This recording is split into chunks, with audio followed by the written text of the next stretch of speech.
Olá, muito bom dia. Estamos de volta com o Manhã no Ar, com as principais notícias do dia. Agora são 6 horas e 21 minutos. Fique atento ao horário para não perder o seu compromisso do dia.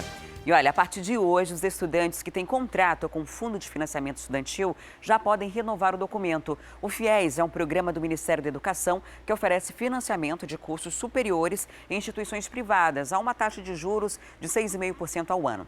Sobre esse assunto, eu converso agora ao vivo com a repórter Larissa Santiago. Olá, Larissa, bom dia. O que é preciso para renovar esse contrato? Essa renovação vale para todos que possuem o FIES ou é só para quem está começando? Explica para a gente. Seja bem-vinda ao Manhã no Ar. Obrigada, Adriane. Bom dia para você. Meu bom dia super especial para você de casa que está ligadinho aqui acompanhando a programação do Manhã no Ar.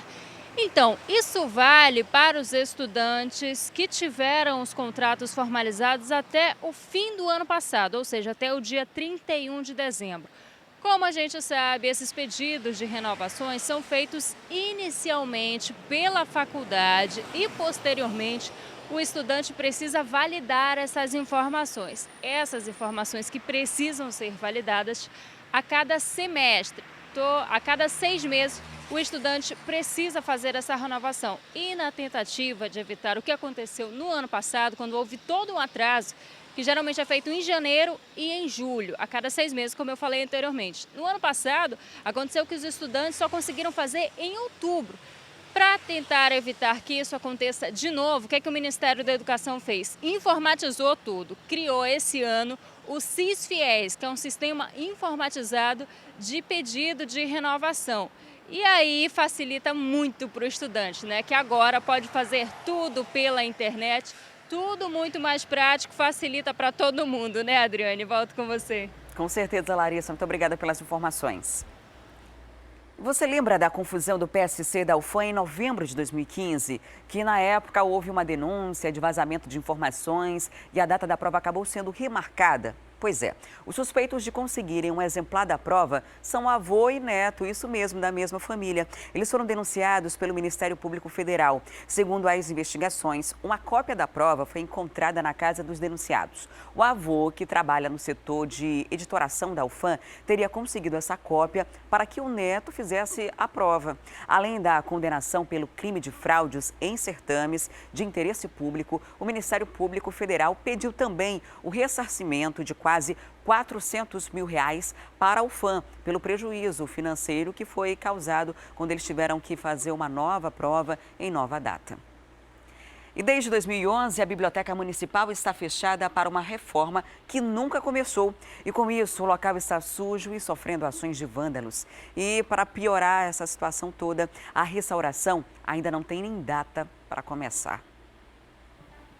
Por fora, a biblioteca está visivelmente deteriorada. Os vidros estão quebrados ou nem existem mais. As paredes em ruínas. O mato já está invadindo o interior do prédio e os muros foram pichados. As infiltrações comprometem ainda mais a estrutura e o piso do segundo andar está destruído. Essa imagem que você vê é do interior da biblioteca, que está cheia de lixo. Só foi possível fazer levantando a câmera, porque a gente não tem acesso. Ó, por aqui, do lado de fora, está tudo fechado. Mas por essa fresta, eu consigo ver muito lixo, entulho e o mau cheiro que toma conta e que reforça os sinais do completo abandono desse espaço público. A biblioteca é um patrimônio histórico e fica no centro da cidade, na Praça do Congresso, que já foi revitalizada. Além disso, fica numa parte muito visitada por turistas. Adonias é dono de uma floricultura que fica bem ao lado do prédio. Nos 8 anos que trabalha aqui, viu a transformação do local, que foi saqueado inúmeras vezes. Os prejuízos chegaram até no comércio dele. A minha venda aqui, ela caiu a média de 30% de imediato, entendeu? Hoje é uma média de 50%. Porque, devido ao comércio não estar tão acelerado e não tem como, as pessoas ficam até com medo de parar aqui devido a essa coisa aí. A biblioteca foi contemplada no programa PAC Cidades Históricas do governo federal em 2013, com um valor de 4 milhões para a reforma do espaço. Dinheiro que foi prometido, mas nunca foi repassado. E esse seria o motivo do atraso no restauro. Nunca saiu, né? Esse dinheiro que é um dinheiro que já está certo, é verba federal, né? E a gente agora está novamente com as novas tratativas para recalcular os valores, que é de 2013, para finalmente a gente ter nossa biblioteca original, né, na Praça do Congresso. Hoje a Biblioteca João Bosco Pantoja Evangelista funciona provisoriamente neste prédio da Prefeitura, também no centro, em frente ao Largo São Sebastião. O local abriga os mais de 20 mil títulos que ficavam no antigo prédio. E o SESC da Cidade Nova está com inscrições abertas para os cursos nos programas educacionais. As vagas são para ensino fundamental do 1º ao 5º ano. Então, se você mora na Cidade Nova ou ali próximo e tem interesse em buscar essa qualificação, é bom ficar atento. Quem traz mais detalhes sobre esse assunto é a repórter Larissa Santiago, com quem eu converso novamente agora. Oi, Larissa, explica pra gente como é que funciona. Os interessados devem se inscrever nesse programa, precisam ir até o local, é pela internet, tem algum pré-requisito? Tem sim, Adriane. Tem um pré-requisito de que tem que receber, tem que ter renda familiar de até 3 salários mínimos. E sim, precisa ir até o local. Muito fácil, né? Quem tiver interesse, basta ir até o SESC lá na Cidade Nova e fazer a sua inscrição. Mas para falar mais sobre isso, já está aqui ao meu lado o César Marinho, ele que é coordenador pedagógico. César, qual é o público-alvo desses cursos? No projeto PHE, que é Habilidade de Estudos, a gente oferece vaga para crianças de 6 a 10 anos de idade. E os alunos que são inscritos recebem fardamento escolar e alimentação. Já na EJA, que é à noite, o aluno tem que ter a partir de 16 anos de idade. Agora, esse pré-educação de jovens e adultos a partir de 16 anos, quais cursos são oferecidos? Tá. A gente oferece o ensino regular do 1º ao 5º ano, em forma acelerada, né, que é o famoso supletivo. Dura quanto tempo?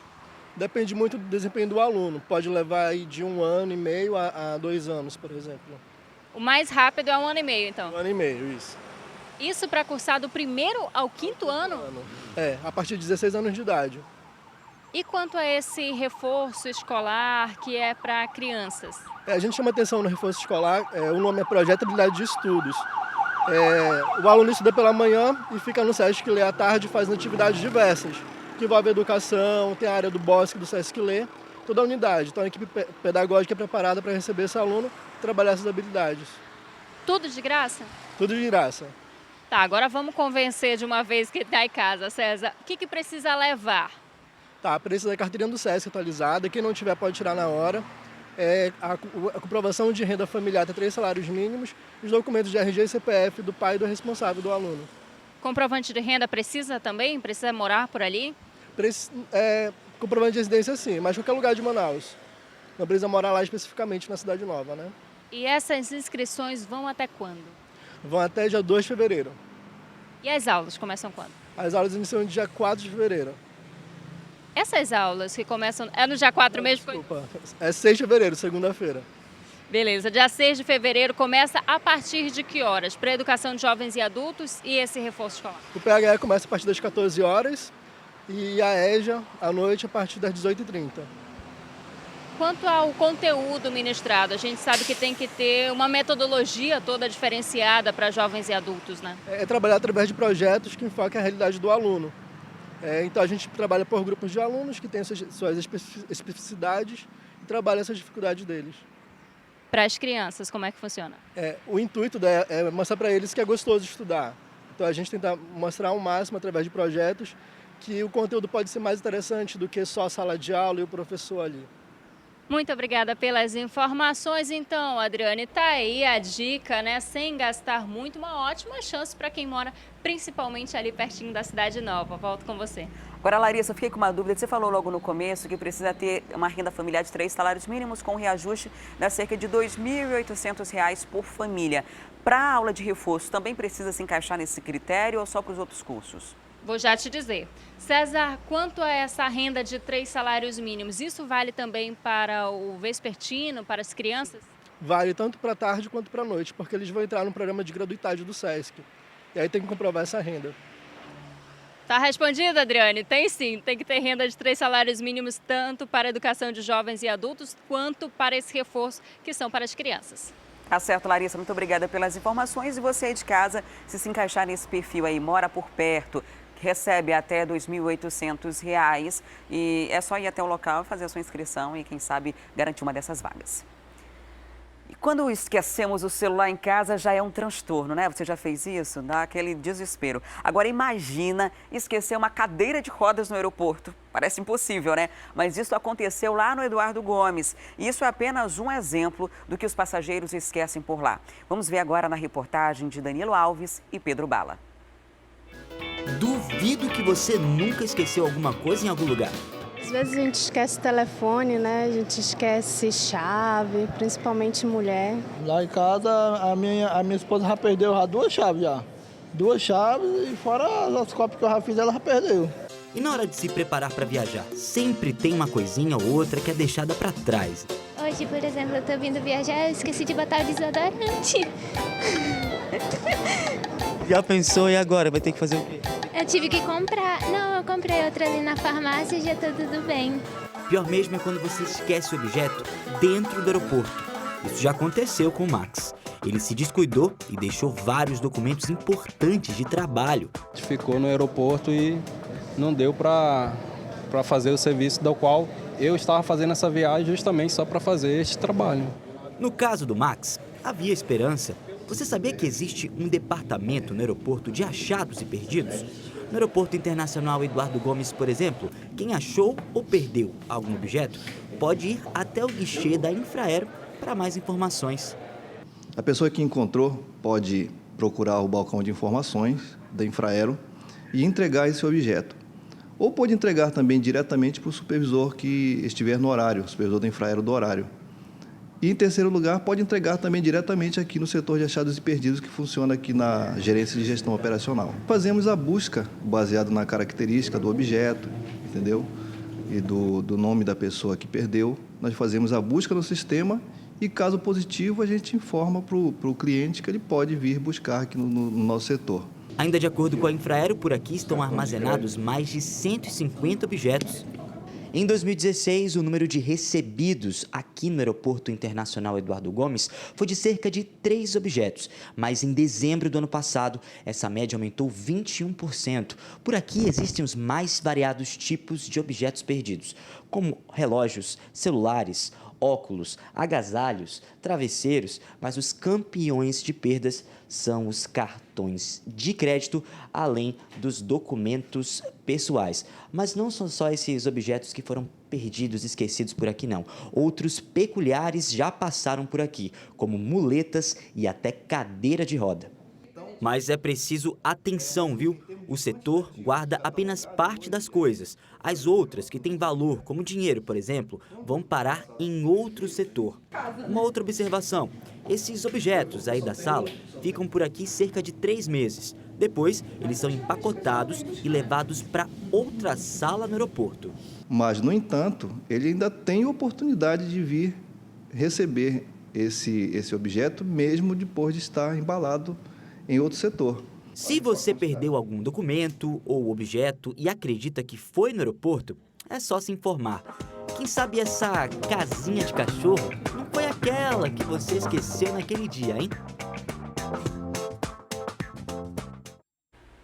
Acho que tem muita gente em casa identificando agora o que esqueceu no Aeroporto Internacional Eduardo Gomes. Qualquer coisa é só aparecer por lá e procurar o setor de achados e perdidos. E nesse período é bom ficar bastante atento, né? Costuma aumentar a frequência de pessoas no aeroporto, muita gente viajando. Então, cuidado para não ter problemas. Imagina, esquecer a cadeira de roda, o sufoco que vai ser quando chegar no destino. Ou então esquecer o cartão de crédito, o cartão de débito, viajar sem dinheiro, vai ser um transtorno grande também. Eu, particularmente, sou campeã em perder colírios e também chaves, né? Mas aí não dá tanto problema na hora da viagem. Difícil é reencontrar.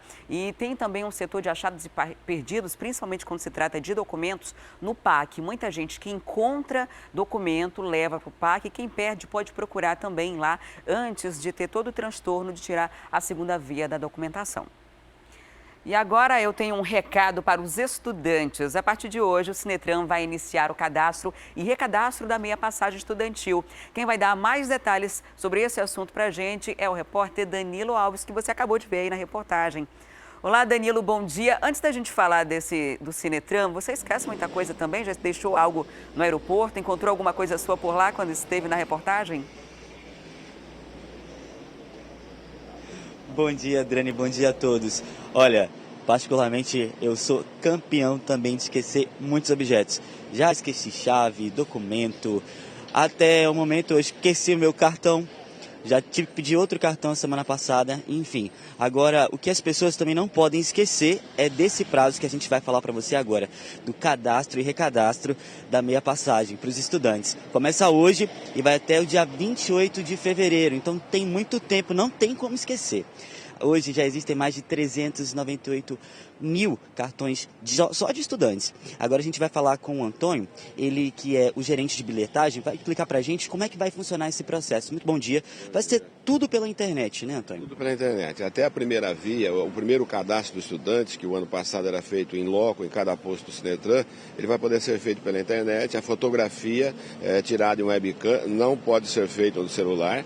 E após a confirmação da escola, que o estudante poderá acompanhar pelo próprio site, 72 horas ele pode retirar o cartão. Agora, todo esse processo vai ser pela internet, já tem o site, é estudante.manaus.am.gov.br. Agora, deixa eu te perguntar, Antônio, desse processo todo, a gente sabe que precisa ter uma confirmação da escola, né, justamente para a escola que o estudante vai cursar o ano letivo, precisa autorizar, né, a compra dessas passagens. Como é que funciona esse processo de autorização depois de vir aqui para pegar o cartão de minha passagem? Sim, o estudante faz o cadastro no site, que foi mencionado, e a escola vai fazer uma confirmação dizendo qual é o período que ele estuda, qual é a escola que está estudando, a quantidade de dias letivos que ele vai ter, e isso vai ser, é o que vai dar a base para dimensionar a quantidade de créditos que ele vai poder comprar por mês. Outra coisa também que ele não pode deixar de colocar, principalmente os menores, provavelmente os pais, os responsáveis deverão fazer esse cadastro, ele tem que colocar o nome do responsável que vai acompanhá-lo para retirar o cartão, já que o menor não é capacitado a fazer isso. Então a gente explica um pouquinho o processo para você. Você vai no site estudante.manaus.am.gov.br. É sim um endereço grande, mas só anotar que você consegue. Faz lá o seu cadastro, você vai ter uma senha. Existem as pessoas que já têm o sistema, já estão no sistema, no caso cadastrados, e às vezes esquecem essa senha e precisam ligar para aquele número do Sinetran, que é o 21230700. Mas a partir desse ano você também pode recuperar a sua senha pela internet. Ou seja, se você é estudante e vai se recadastrar, você pode também pela internet fazer essa solicitação da sua senha, porque realmente é uma senha difícil que você às vezes esquece por ali, e aí você pega, recupera essa senha e consegue fazer esse recadastro. É muito simples, né? Você escolhe, vai lá, existem todas as questões lá de todas as escolas da rede pública, tanto estadual quanto municipal, e dos cursos também, né? Que você faz, os cursos extracurriculares. O site ficou bastante fácil de trabalhar, ele é autoexplicativo, então acreditamos que ninguém tenha dificuldade. Havendo uma dificuldade, nós temos o nosso 21230700, que o pessoal está habilitado a dar uma mãozinha para cada um. Agora, Antônio, fala pra gente, depois dessa confirmação da escola, como é que o estudante faz para poder pegar a carteirinha dele? Pelo próprio site, ele pode acompanhar a confirmação da escola. Da data da confirmação, 72 horas após, ele pode procurar o posto do Sinetran na Constantino Neri. Somente no posto central é que ele vai poder retirar o cartão dele. No caso, aqui então, na Avenida Constantino Neri. Outra pergunta, existem também aquela cota de férias. O estudante vai ficar prejudicado por conta desse período, já que ele vai fazer essa situação aí de recadastramento? Sim, no período que o cadastramento não estiver confirmado pela escola, ele ainda vai poder usar a cota de férias. Então, não vai ficar prejudicado?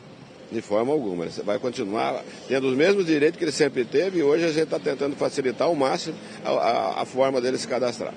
Outra questão também é as pessoas que não possuem aí o acesso à internet. Existem as lan houses disponíveis que a prefeitura disponibiliza para esse estudante poder fazer o recadastramento, né? São quantas? São 15 lan houses. Nos panfletos da prefeitura tem os endereços todos informando quais elas acontecerem. Tem em todas as zonas da cidade, né, Antônio? Sim, está bem distribuído. Principalmente nas zonas mais populosas, que é a Zona Norte e Zona Leste, tem a maior quantidade fica naquela área.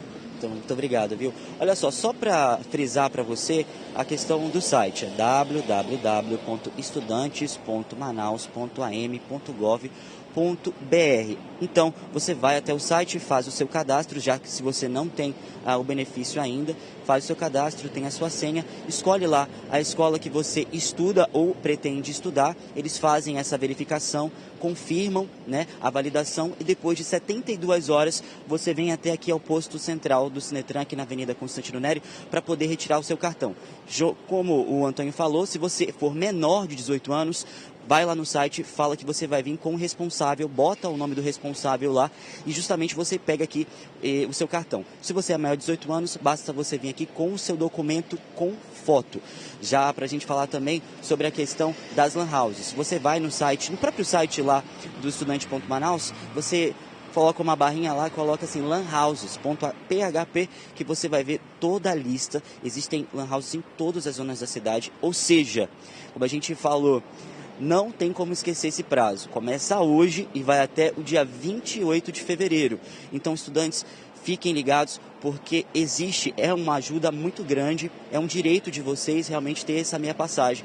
Então, é bom não ficar e não perder o prazo, não esquecer, como a gente já falou, né, Adriane? Com certeza, não esquece, não faça como o Danilo, que hoje esqueceu o fone de ouvido dele na madrugada. Obrigada, Danilo, até daqui a pouco. E olha, agora a gente vai mudar completamente de assunto, vamos falar de um assunto que é bem delicado, o alcoolismo entre os jovens. Apesar de proibido para menores de idade, o consumo de bebida alcoólica é muito comum. A maioria dos adolescentes tem consumido e a gente faz um alerta na reportagem que você vai acompanhar agora. Cenas como essas se repetem diariamente nas casas noturnas da capital amazonense. Jovens bebendo de forma natural. Aqui as bebidas se misturam e escondem uma bomba prestes a explodir. Aquilo que parece normal está levando os jovens a entrarem cada vez mais cedo na dependência do álcool. O estado mais crítico do consumo exagerado do álcool está entre 13 e 18 anos. É nessa faixa etária que a tomada de decisões e o autocontrole são prejudicados. O excesso de bebida, quando consumida, você pode ter essa euforia de início, depois mesmo como uma ressaca ou algo que vai gerar uma consequência ao longo do tempo, mas principalmente o excesso de bebida ele gera tanto transtornos do comportamento como também essa questão psíquica, né? O consumo elevado ele leva a um vício em si e esse vício cada vez mais vai ficando difícil de você controlar. Um fator preocupante se esconde dentro da própria família. É que, muitas vezes, a porta de entrada para o vício está dentro de casa e o álcool é apenas o começo para o uso de outras substâncias. Hoje a bebida está dentro das casas. Então, dentro de casa, os próprios pais mostram ou incentivam o uso do álcool. E isso acaba levando esse jovem a, fora de casa, consumir em uma quantidade muito maior, muitas vezes, achar que realmente ele pode, que realmente está tudo bem, porque é liberado dentro de casa. Pesquisas revelam que 80% dos adolescentes já beberam alguma vez na vida e 22% dos jovens estão sob o risco de desenvolver o alcoolismo.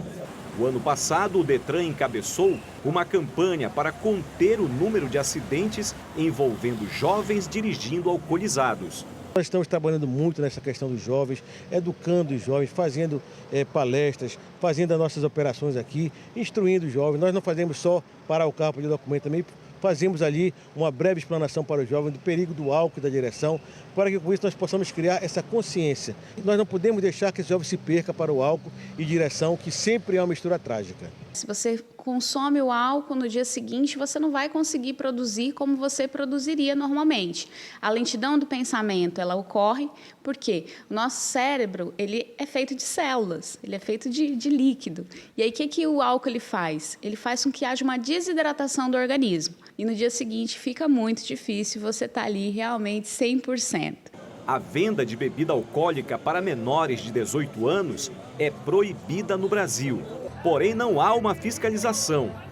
Aqui neste estabelecimento, o controle é feito na compra das bebidas. A gente trabalha dentro da legalidade, pautado na legalidade. Na casa a gente pede a identidade, só entra maiores de 18 anos. Mas aqui vem famílias também, mas menores a gente costuma deixar lá fora. Em busca de um caminho que possa alertar os jovens sobre o perigo do consumo do álcool, algumas estratégias são tomadas. Uma delas é bem conhecida de todos: a conversa. É uma das coisas que nós detectamos aqui nas operações que são graves.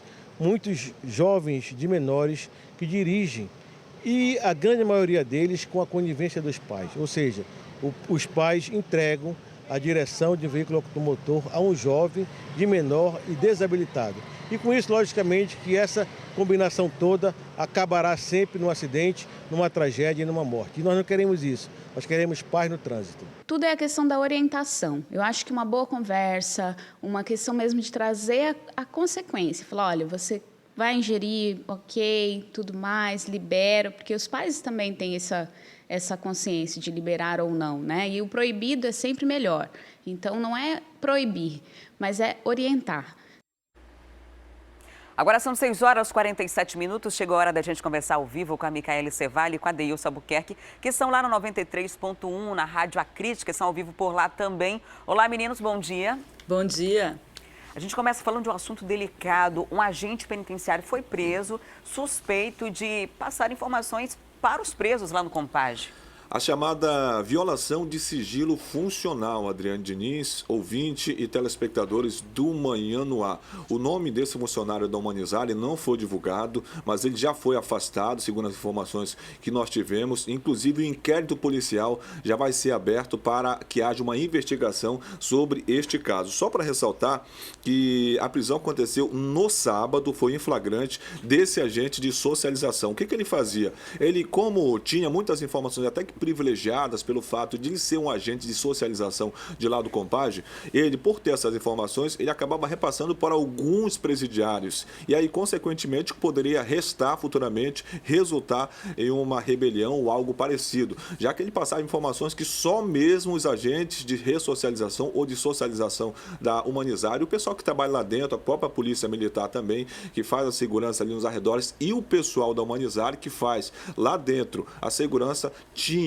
Mas, infelizmente, esse agente que não teve o nome divulgado, ele repassava para pessoas ligadas ao tráfico de drogas. E só para ressaltar, para ilustrar também um pouco mais sobre essa situação da Humanizare, a gente lembra também, Adriane Diniz, que na semana passada, nós até falamos também aqui na interação com o Manhã no Ar, que a empresa Vega sofreu aquela tentativa de assalto na semana passada e tinha um agente também que já tinha sido mandado embora da Humanizare, fazendo uma espécie de escolta para os demais que foram fazer, que tentaram pelo menos assaltar a empresa Vega do transporte coletivo, e graças a Deus a polícia reagiu, não houve aí danos maiores, apenas os danos psicológicos. Então, é uma segunda situação que acontece. Aquele funcionário que tentou também fazer escolta para aqueles bandidos na empresa Vega, ele já tinha sido mandado embora da empresa Humanizare. Agora, essa situação desse novo funcionário que fazia sim o trabalho ainda dentro da Humanizare e acabar passando informações privilegiadas para os traficantes ou algo parecido, agora ele foi afastado e o inquérito policial será aberto para apurar as investigações. Agora, Deilson, como foi que eles chegaram até esse suspeito? Eles receberam informação, inclusive, né? A polícia recebeu que ele tinha informações privilegiadas, como tinha mesmo, e estava repassando para esses detentos que estavam lá no Compage. Inclusive, ele recebeu a informação do agente, um preso, no caso, recebeu a informação do agente, fingiu estar doente. Ele fazia o quê? Tipo assim, ele tinha algumas informações e tinha que repassar para esses detentos. Aí, eles mantinham contato com eles lá, e um desses presos, por exemplo, que recebia informação privilegiada, depois repassava para os demais presos, ele fingiu, por exemplo, estar doente, foi para a enfermaria, e era exatamente na enfermaria, no local onde ele estava sendo possivelmente cuidado, esse detento, é que ele conversava com o agente da Humanizare e, consequentemente, as informações privilegiadas desse agente eram passadas para o preso, que repassava para os demais lá dentro da cadeia. E, consequentemente, eles já planejavam também até novos ataques e até mesmo rebeliões dentro do Compage, como aconteceu nos últimos dias, Adriane. Esse agente não era um agente penitenciário concursado, funcionário do Estado, era um funcionário da empresa Humanizare, que é a empresa terceirizada que administra a maior parte do sistema carcerário aqui no Amazonas. Inclusive, o secretário de Segurança, Sérgio Fontes, anunciou na sexta-feira que em breve a Humanizare deve deixar o sistema, eles vão romper o contrato e fazer uma nova licitação. Mas os presídios da cidade e de parte do interior do Amazonas vão continuar com essa administração terceirizada que é bastante questionada, né? Muito questionada. E se já não bastasse, nos últimos 4 anos, a Humanizare recebeu mais de 600 milhões de reais para gerenciar os presídios da nossa cidade, do nosso estado. Mas, infelizmente, gerenciamento é o que não está acontecendo, Adriane. E esse contrato da Humanizare é de 2013, mas, na verdade, essa empresa já está aí nessa gestão desde 2003, vem mudando de nome, já está no terceiro nome, mas são os mesmos proprietários que continuam administrando esse sistema penitenciário, que deve mudar em breve, pelo menos de acordo com o governo do estado. A gente espera que haja uma mudança, não só de nome de empresa, mas de atuação, né? Porque o que a gente tem visto nos últimos meses, no último ano também, é uma situação bem triste. E falando ainda sobre o sistema penitenciário, a reativação da cadeia pública desembargador Raimundo Vidal Pessoa, lá no centro da cidade, está preocupando o gestor do Instituto Federal de Educação, Ciência e Tecnologia, o IFAM.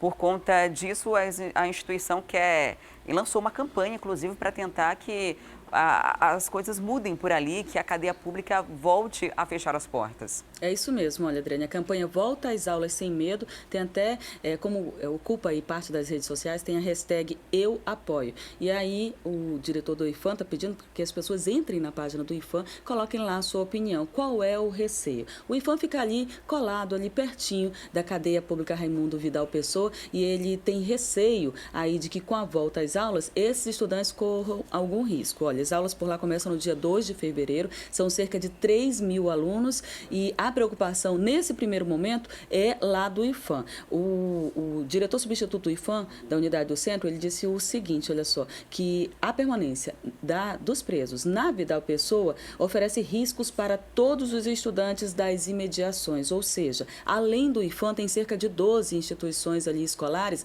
naquelas proximidades. Eles acreditam que como os presos foram levados para lá agora, no momento em que estava desativada, estava até começando a ser preparada para ser transformada no museu, não tem estrutura nenhuma. E eles têm medo de que aconteça algum tipo de rebelião e que coloque em risco a vida desses estudantes que devem retornar às aulas já no início de fevereiro. Para isso, para tentar fazer com que os presos saiam de lá, né, sejam remanejados para outros locais e a cadeia volte a ficar ali desativada, eles estão encaminhando aí um ofício ao governador do estado e à Secretaria de Segurança também fazendo esse pedido e, além disso, está pedindo aí para a população, de uma forma geral, entrar lá no site do IFAM e deixar a sua opinião ou fazer marcações com a hashtag toda vez que emitir uma opinião nas redes sociais para ver se forma, né, um grupo maior pedindo aí a saída desses presos e a desativação da cadeia pública. Agora, o tenente-coronel Cleiton Coelho, que é o novo aí secretário de Estado de Administração Penitenciária, né, que entrou aí após a exoneração do secretário, do último que deixou o cargo, ele adiantou dizendo o seguinte, que ele acredita que até o mês de abril, foi esse o prazo inicial que ele deu para a desativação da cadeia pública Raimundo Vidal Pessoa. Só que os estudantes e a administração lá do IFAM acredita que isso pode ser tarde demais. Eles querem antes, né, querem antes que os alunos retornem às aulas que isso aconteça.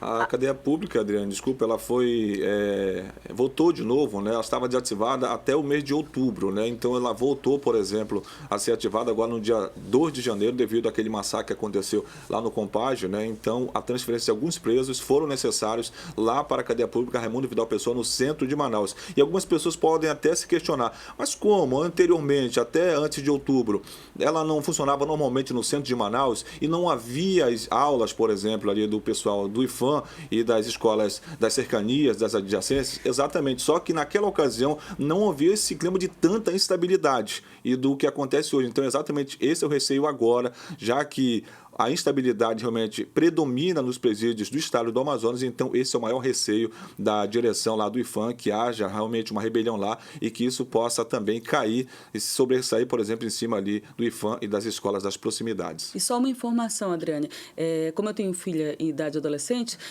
ela inclusive fazia um cursinho ali naquelas né, naquelas proximidades. E o cursinho era para ter começado a aula agora, no final do mês, eles adiaram para o mês que vem, para ver se consegue reorganizar, porque eles acreditam também que pode gerar uma situação de insegurança para os estudantes. Ou seja, ali é uma instituição particular, mas não só as instituições particulares, como as públicas também estão preocupadas com a situação dos alunos. E aquele entorno da cadeia pública Raimundo Vidal Pessoa tem escolas públicas particulares, tem os moradores também que estão bastante preocupados, e essa preocupação ela é reforçada por essa instabilidade, por essa crise no sistema penitenciário, e a própria SEAP chegou a admitir que houve fuga de 2 detentos depois dessa reativação emergencial de dentro da cadeia pública Raimundo Vidal Pessoa. Então foram 184 na primeira leva que informaram, depois 41, mais esses 226 presos aí que foram foragidos, né? E pouco a pouco deles foram recapturados até agora. Então tem toda essa preocupação, tanto de quem está na rua,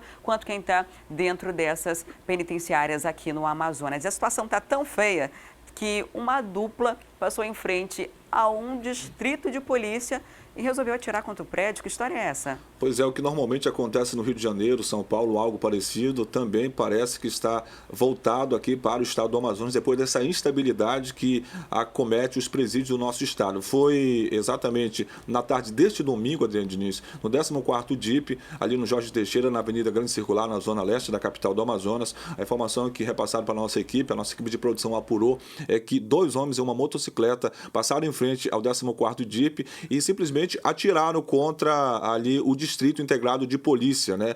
E, consequentemente, ninguém ficou ferido, graças a Deus, mas o inquérito policial, também a perícia técnica já foi lá, já fez toda ali uma vistoria, né, no DIP. Inclusive, ele está isolado, o DIP, para que as investigações prossigam. E agora vão esperar o resultado da perícia técnica da Polícia Civil para verificar o que aconteceu mesmo. Eles vão pegar também as câmeras de segurança que tem ali nas localidades para servirem também para tentar chegar a esses 2 cidadãos, indivíduos, em cima de uma motocicleta que atentaram contra o 14º DIP lá no Jorge Teixeira. E a gente fica preocupado, né, Adriane, se isso tem alguma relação aí com a ação dessas movimentações criminosas que aconteceram de dentro das penitenciárias ou não. Tomara que não, né? Seja um caso isolado.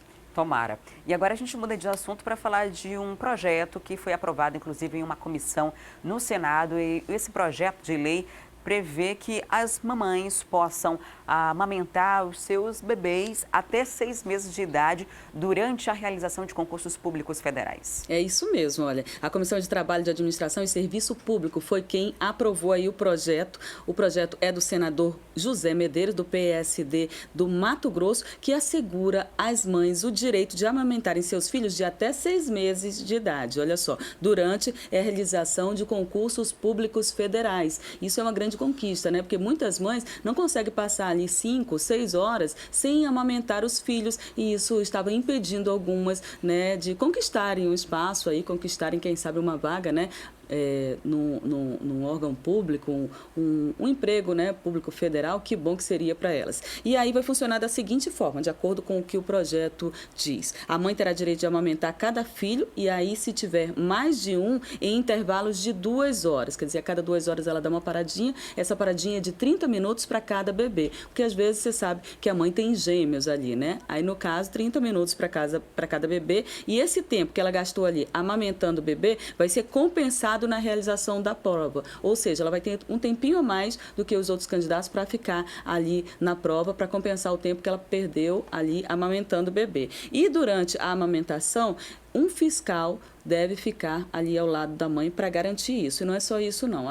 De acordo com o projeto, uma outra pessoa vai ter que entrar ali com a mãe na hora em que ela for fazer o concurso público, para ficar com o bebê do lado de fora da sala, porque ela vai sair só na hora de amamentar. Agora, essa outra pessoa que vai entrar, ela tem que respeitar os horários do concurso também, tem que estar lá dentro antes daquele horário dos portões fecharem, né, do prazo ser encerrado para a entrada, para a participação do concurso. Só que ela fica ali no corredor aguardando, e quando chegar a hora, ela dá aquele apoio na hora da amamentação. Esse projeto ainda deve passar por algumas comissões, principalmente a de Constituição, Justiça e Cidadania, mas eu acredito que é muito provável que ele passe, né, Adriane? Porque é uma boa ideia e, principalmente, uma ótima oportunidade para as mamães que estão amamentando. gente vai acompanhar e aguardar aí para saber se vai ser aprovado ou não, para trazer essa informação aqui para as mamães, as mulheres que estão grávidas e já estão pensando em fazer concurso público ou quem já tem o seu bebê. Muito obrigada pelas informações, Adeilson Albuquerque e Micaele Cevalli. Um ótimo dia para vocês e para os ouvintes da Rádio Acrítica. Bom dia, até amanhã, Adriane. Boa semana, né, para vocês todos. Obrigada, até lá. E olha, agora a gente faz um breve intervalo e volta daqui a pouco. Vamos falar sobre emprego. Muita gente está procurando uma renda extra. E sabia que esse período de férias é um ótimo período para isso? A gente vai trazer mais detalhes daqui a pouquinho, assim como também sobre as chuvas. Nós estamos no nosso verão, nosso inverno amazônico, nosso período de muitas chuvas. E daqui a pouquinho a gente vai trazer essas informações para você. Um instante só, não saia daí.